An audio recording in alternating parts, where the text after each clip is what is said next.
Здравейте, наши зрители!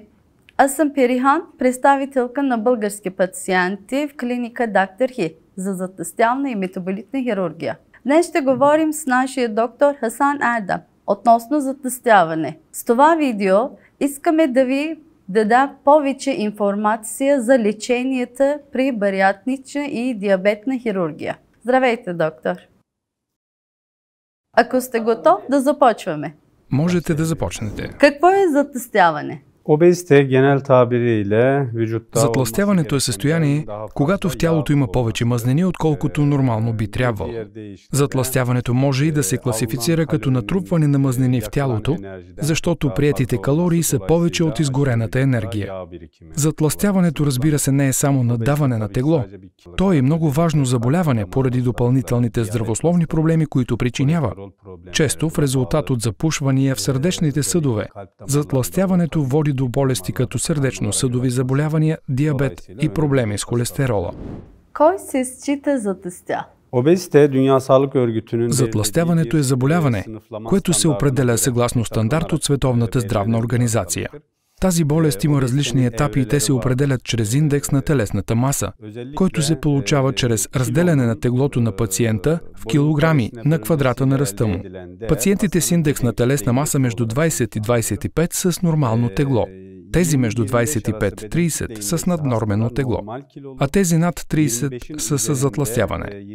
Пациентите над 30 се класифицират като затлъстяване от клас 1, тези с между 35 и 40 като затлъстяване от клас 2, а пациентите с над 40 се класифицират като болестно затлъстяване, което е по-тежка дефиниция на пациента. Кой метод е най-доброто лечение за затлъстяване? Какво означава хирургична намеса? Какво имате предвид, когато казвате операция за затлъстяване? Основното лечение на затлъстяването е чрез подобряване качеството на живот и увеличаване на физическите движения. Ако с тези подходи не може да се постигне определен успех при лечението на болестта, пациентите могат да обмислят различни методи на лечение. Най-често срещаните методи са операции за намаляване на стомаха, байпас на стомаха и нехирургични лечения като поставяне на стомашен балон и стомашен ботокс.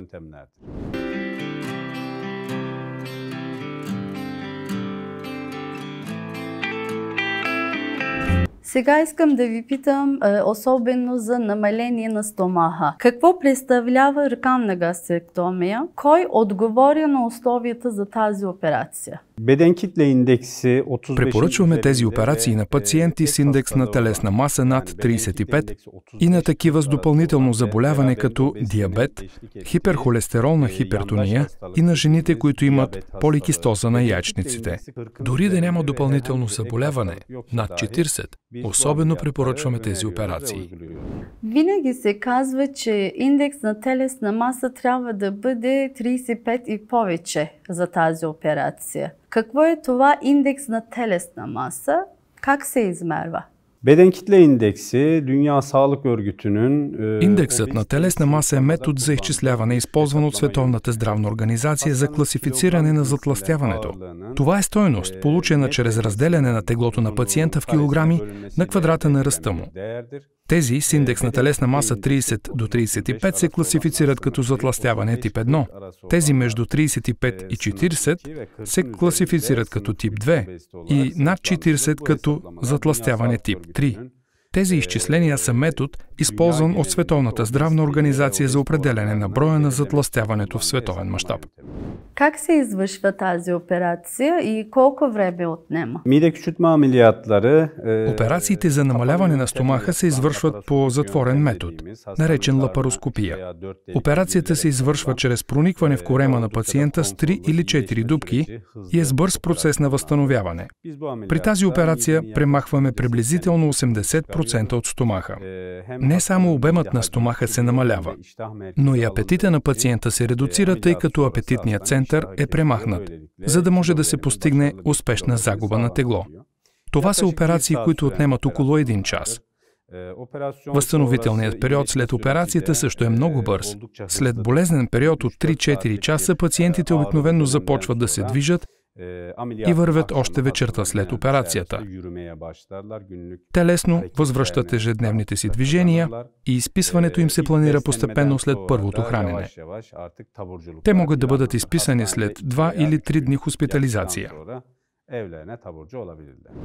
След колко време от операцията пациентите достигат на идеалното си тегло?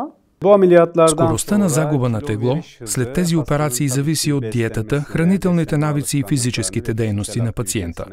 Но има стойности, които изчисляваме средно. Например, 100 кг пациент ще загуби 10% от сегашното си тегло през първия месец от операцията. Към третият месец този процент става 20%. Когато достигне 6-тия месец, той губи 30% от първоначалното си тегло и около 40% от сегашното си тегло, когато достигне 12-тия месец.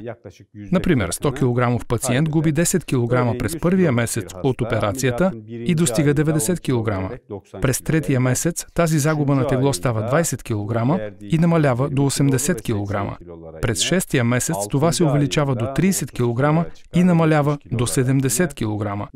В крайна сметка, времето за достигане на идеалното тегло обикновено е първата година. Той губи 40% от сегашното си тегло и 100-килограмовият пациент тежи 60 кг през първата година от операцията. Какви са предимствата и недостатъците на тази операция? Разбира се, най-важното предимство на тези операции е, че те осигуряват голям успех при пациенти, които не могат да отслабнат с нормални методи, като диети и упражнения. Предимството на операцията е, чрез намаляването на обема и премахването на центъра за апетит в стомаха, апетитът на пациента значително намалява. Друго предимство е, че операцията се извършва с затворен метод и по този начин времето за възстановяване е много бързо. При него в корема се правят само 4 дупки, а в миналото при открити операции се е правило разрез от около 20 см. Що се отнася до недостатъците, дори анестезията на първо място е риск за пациентите с затлъстяване.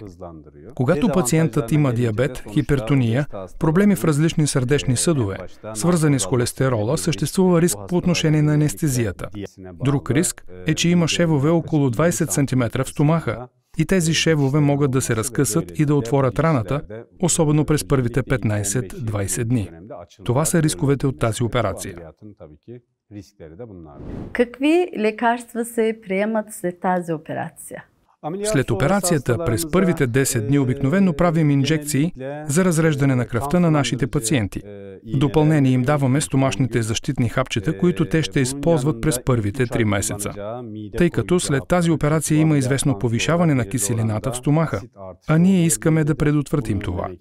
При изписването на пациента от болницата предписваме болкоуспокояващи и антибиотици. Те ги използват веднъж, без да се налага да купуват нови отново. Разбира се, ако има разредители на кръвта или хапчета за кръвно налягане и диабет, които нашите пациенти са използвали преди, те трябва да ги използват за определен период от време. Преди рекална гастректомия има ли някакви специфични изследвания? Ние естествено правим преглед на цялото тяло за всички наши пациенти преди операцията.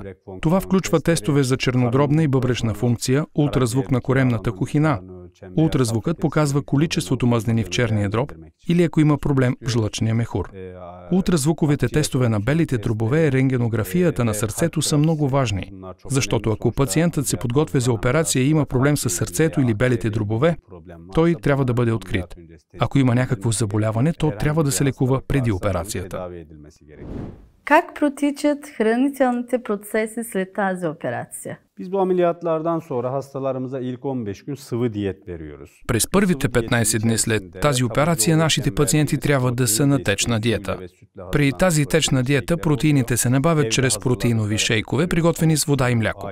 Течната диета включва храни като месен бульон, пилешки бульон и айран, които могат да бъдат приготвени у дома на нашите пациенти през първите 15 дни, а след първите 15 дни постепенно преминаваме към диета с пюре, като преходен период.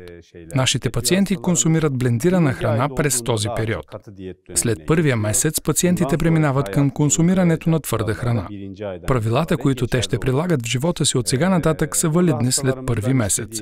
Тук искаме нашите пациенти да приемат хапките много малки, и да ядат на малки порции, да консумират неща съставени главно от протеини и в техните ястия почти напълно да бъдат премахнати въглехидратите. Докато се храните, разбира се, тъй като обемът на стомаха е малък, отделянето на твърда и течна храна е по-трудно от нормалното и затова препоръчваме половин часов период на изчакване между тях. Разбира се, най-важната част след операцията е диетата. Ние също така предоставяме подкрепа в спазването на диетата на нашите пациенти. Установили сме, че се получават сериозни проблеми с храненето в дългосрочен план при нашите пациенти, които не получават подкрепата ни в спазването на диетата. Пациентите ни дошли от чужбина. Колко дни трябва да останат тук? Искаме пациентите, които идват за операция, да останат в страната средно 7-8 дни. Първият ден е процес на подготовка и операция. След това пациентите прекарват 2 или 3 дни в болницата. После се изписват и изпращат в хотела и тогава започва течната диета. След престой в хотела за 3 дни, ние ги връщаме в нашата болница, за да преминат през контролен преглед. Ако пациентът възстанови теглото си след рекална гастректомия, може ли отново да се приложи на бариатрична операция? Разбира се, ние прилагаме хирургични техники за пациенти, които са били подложени на операция преди много години и не са успели да отслабнат и да стигнат до идеалното си тегло или са възвърнали първоначалните си килограми. Причината за възстановяването на теглото на пациента или неспособността му да отслабне трябва да бъде добре установена. Диетата на пациента определено трябва да бъде разгледана заедно с допуснатите грешки при спазването й. След това трябва да вземем решение за прилагане на бариатричната процедура, която наричаме ревизионна хирургия. Нашият подход обикновено е да приложим една от байпасните процедури, т.е. един от методите, които ще влошат абсорбцията към пациент, претърпял операция за редукция на стомаха.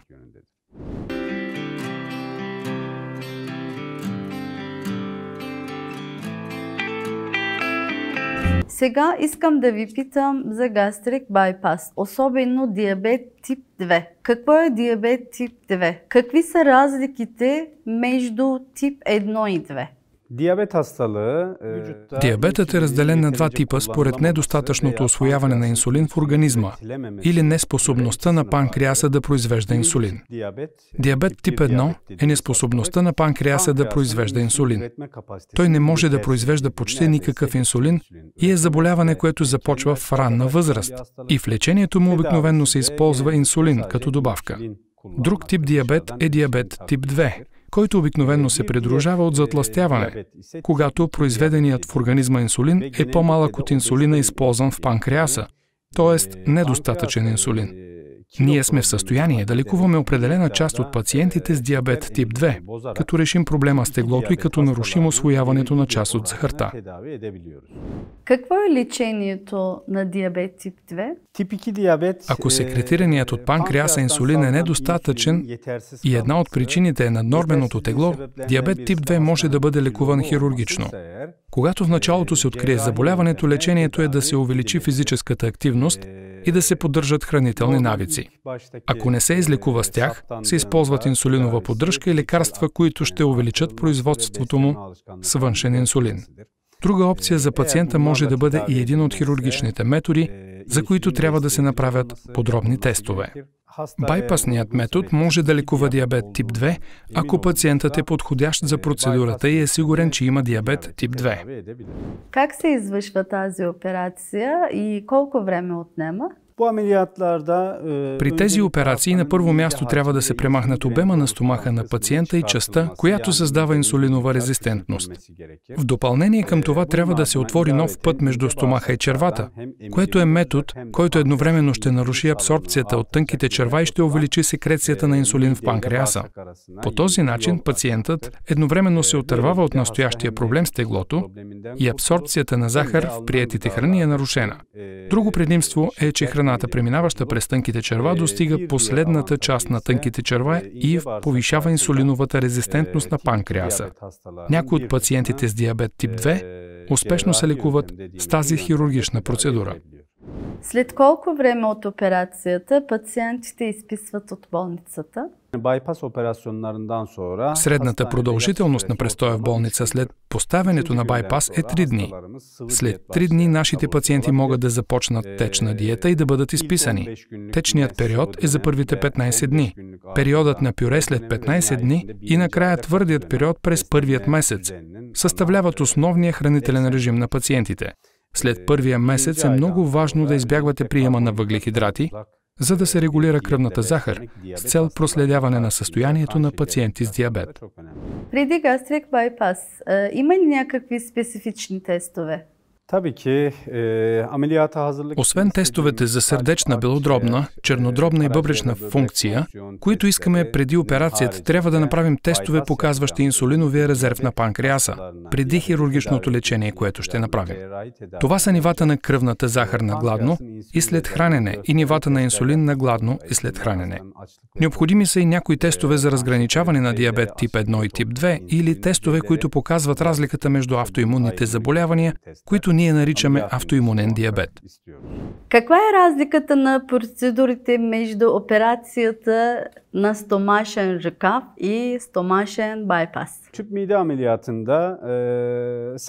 При гастректомията се намалява само обемът на стомаха. При байпасните процедури обемът на стомаха се намалява и червата от 100 до 200 см се премахват в зависимост от вида на операцията и се свързват в долната част на стомаха. Препоръчваме байпас процедури, ако има допълнителни заболявания, свързани с затлъстяването, като диабет, хипертония, хиперхолестерол или ако индексът на телесна маса е висок. Тоест, ако индексът на телесна маса е по-висок от 60. Освен това, ако има прием на много калории, препоръчваме байпасни процедури, за да се наруши абсорбцията. Ако проблемът е само в теглото, е достатъчна операция за намаляване на стомаха.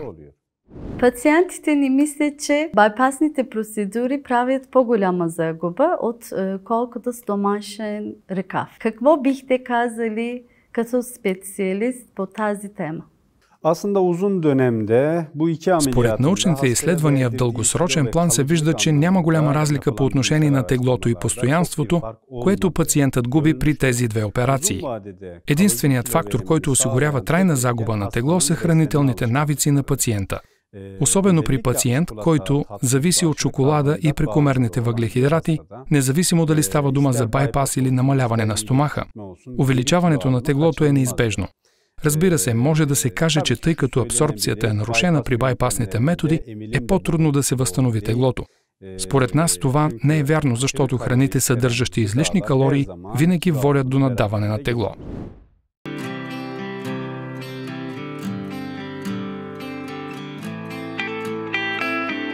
До сега стана дума за хирургичните методи. Освен тях имаме и нехирургични методи, като стомашен балон, стомашен ботокс. Какво е стомашен балон? Стомашният балон е един от нехирургичните методи за отслабване. Ако пациентът няма прекомерно тегло или се страхува от операция, това е прост и лесен метод за отслабване. Поставяне на стомашен балон, ендоскопия, е процедура, която се извършва чрез приспиване на пациента. Балон с размер на грейпфрут се поставя вътре в стомаха, за да затвори обема му. Това предотвратява приема на храна на пациента, като създава определен натиск върху стените на стомаха, спира апетита му и по този начин той отслабва. Тук също важно ли е нивото на индекс от телесна маса? Кои са подходящи за стомашен балон? Можем да кажем, че максималното тегло, което може да се изгуби с стомашния балон, е 15-20 кг. Пациентите, които искат да отслабнат с 15-20 кг, са подходящи за тази процедура. Какви са предимствата на стомашния балон? Как пациентът може да отслабне с балон на стомаха? Най-важното предимство на стомашния балон е, че той е нехирургичен метод.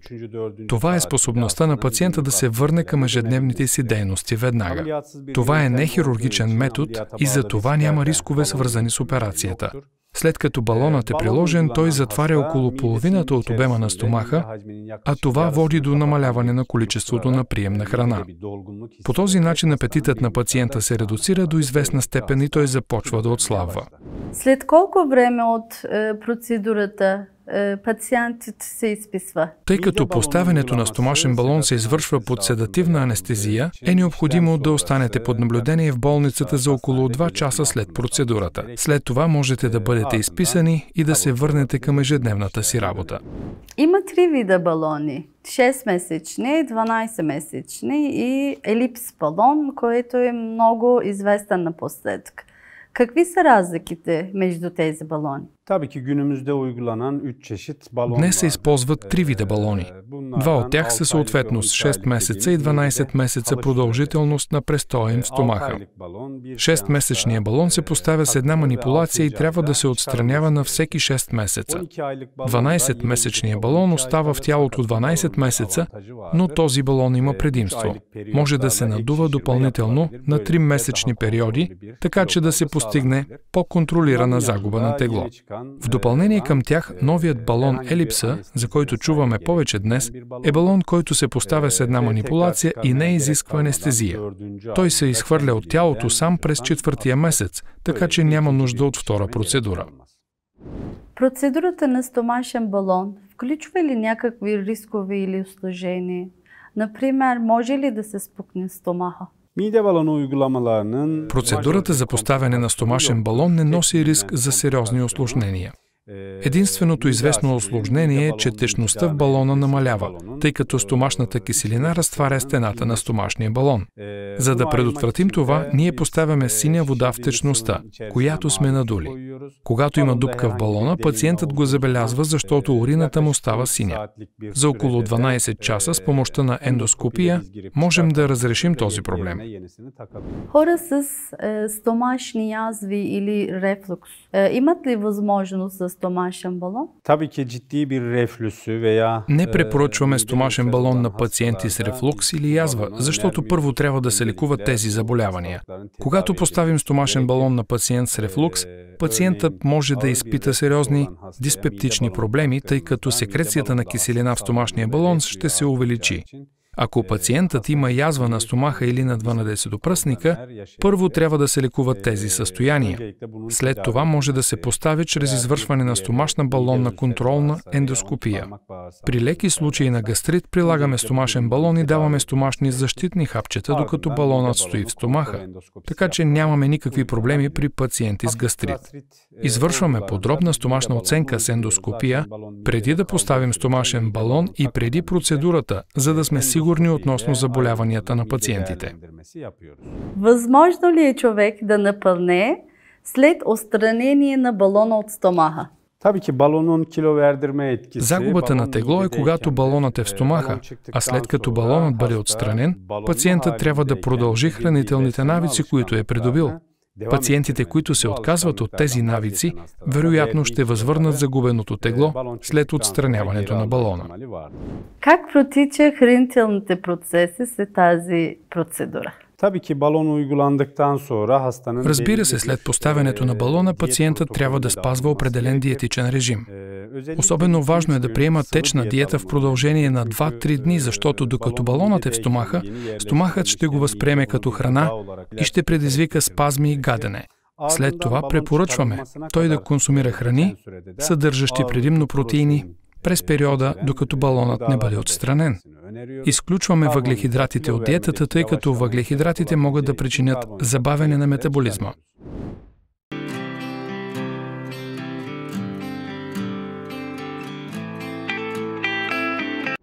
И друг нехирургичен метод за ослабване е стомашен ботокс. Какво е стомашен ботокс?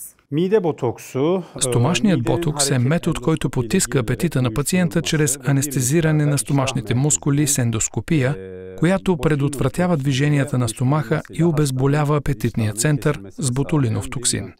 Кой има право за стомашен ботокс? Има ли някакви условия? Стомашният ботокс е метод, който често се предпочита от нашите пациенти, тъй като се прилага по-лесно и е без операция. Максималното тегло, което може да се загуби с стомашен ботокс е 10-15 кг. Пациент с наднормено тегло от около 40-50 кг не може да се излекува от това заболяване с стомашен ботокс. Тази процедура може да се приложи на пациенти с 10-15 кг наднормено тегло. Как се извършва процеса на стомашен ботокс и колко време отнема? Стомашният ботокс е нехирургичен метод за отслабване чрез ендоскопски метод. Процедурата отнема около 20 минути. След нея пациентът, който се държи под наблюдение в продължение на 2 часа, може да бъде изписан. Той лесно може да се върне към ежедневните си дейности. Следователно можем да кажем, че това е лесен и бърз метод за отслабване. Тъй като няма операция или анестезия, тази процедура не носи никакви рискове. След колко време започва да влияе ботокса от приложението? Стомашният ботокс допринася за отслабването на пациента, парализирайки мускулите на стомаха с ботулинов токсин. Друг ефект е блокирането на апетитния център с ботулинов токсин. Можем да кажем, че ефектът може да се види през първата седмица. След първата седмица парализата в тези мускули е на значително ниво и пациентът започва ефективно да отслабва. Ако сравним стомашния балон и стомашния ботокс, кой метод бихте препоръчали на пациентите си? Ние предпочитаме и препоръчваме стомашния балон на първо място. Това е научно доказан метод, който се използва от много години. Стомашният ботокс е по-нов метод, който познаваме само практически или теоретично, но все още не виждаме неговият пълен ефект върху пациентите. Разразнение като язва или рефлукс създават ли някакви проблеми за стомашен ботокс? При язви без активно кървене, гастрит и рефлукс, стомашният ботокс може да се прилага и няма никакви странични ефекти. Как е хранителните процеси на тази процедура? Когато методът на стомашен ботокс е най-ефективен при спазване на диета. Достатъчно е да се спазва специфичната за стомашен ботокс твърда диета, т.е. предимно протеинова и твърда храна. Какви изследвания искате от пациентите си след бариатрични операции? Пациентите, подложени на бариатрична хирургия, трябва да проверяват нивата на витамини и минерали на всеки 3 месеца през първата година. Особено важен е витамин D, витамин B12, на който виждаме дефицит. Освен това, през първата година трябва периодично да се правят изследвания на чернодробната и бъбречната функция, за да се измери образуването на камъни в жлъчния мехур или степента на мазнини в черния дроб. След първата година искаме тези тестове на всеки 6 месеца. Как извършвате леченията по време на COVID? Бихте ли ни разказали малко за предприетите мерки? Продължаваме да лекуваме затлъстяването с и без операция по време на пандемията, но преди пристигането си ние молим нашите пациенти да отложат процедурата, ако имат симптоми, свързани с COVID-19, като треска, загуба на обоняние и умора. На нашите пациенти, които нямат оплаквания при пристигането им в болницата, правим белодробна томография и PCR тестове преди процедурата. Ако в дробовете няма проблем и PCR тестът е отрицателен, ние извършваме операцията. Много пациенти ни идват от чужбина. Мнозини дори идват в Турция за първи път. Какви услуги им представяте в Турция като клинично приключение?